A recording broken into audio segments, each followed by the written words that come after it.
राहुल गांधी, पूरी कांग्रेस और टीना जी को 10 साल बाद अब की पता चला कि सदन सवाल पूछने के लिए होता है। इस बार हम सवाल पूछेंगे।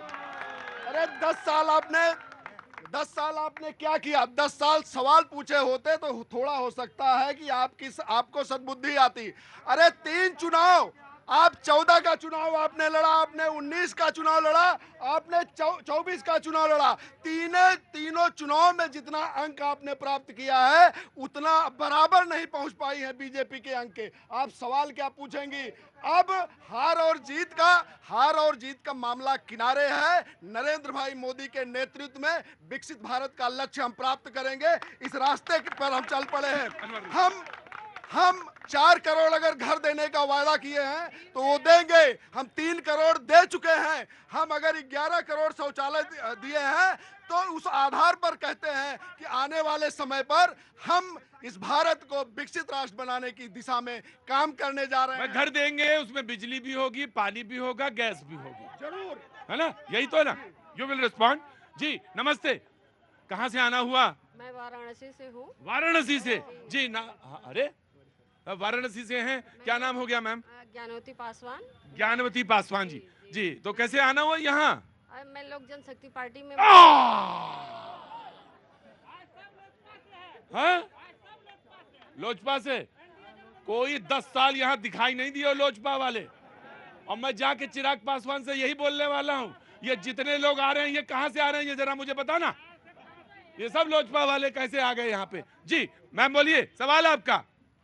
सवाल ये है कि हमारे प्रधानमंत्री नरेंद्र मोदी जी ने देश के लिए यही नहीं, अपने ही देश इंडिया में नहीं, अपने देश का नाम उन्होंने इंटरनेशनल विदेशों में जाकर के किया है और विदेशों को नीतियों को भी इंडिया में उन्होंने लाया है। हाँ। और यही युवाओं के विषय में भी बहुत ज़्यादा सोचा, महिलाओं के विषय में भी उन्होंने सोचा। देश में आपकी जो है व्यभिचारी, ये सारी चीज़ें कम हो गई है, महिलाएं चलती हैं तो मैं लगता है। ये बना लो और बना के वहाँ पारस जी को, नहीं किनको दिखाना है? चिराग को। हाँ दिखा देना चिराग जी को। ये ना तो ये प्लीज रिस्पॉन्ड। अरे गुरु मेरे मालिक मेरे दुआ, बोलने से बोल रहा है आदमी, वो ज्यादा कीमत उसके विचार की कीमत है ना? और तुम पड़े वहां पे हो। जी रुको, आ रहा हूं मैं बना। हाँ जी, आजकल बच्चे रील ही बना रहे हैं, उनका काम थोड़ी। बच्चे रील बना रहे हैं, बूढ़े लोग देख रहे हैं। हाँ जी चलिए बोलिए। वैसे मोदी जी को भी रील देखने का बहुत शौक है, उन्होंने नो, हल्का कमेंट कोई नहीं, फिर आगे कोई हल्का कमेंट नहीं, मैं उसको बिल्कुल एंटरटेन नहीं करूंगा। जी बिल्कुल जी, लेकिन वो एक रील, एक मीम ये भी है, पापा ने वॉर रुकवा दी है। तो विदेशों में ये भी पूछा जाता है कि मैडम आप भारत से आ रही हैं, वहाँ पे 146 सांसदों को सस्पेंड कर दिया जाता है। क्यों कर दिया जाता है? कोई भी सदन में क्या इस तरीके से कभी आपने देखा इस तरीके से हुआ हो व्यवहार?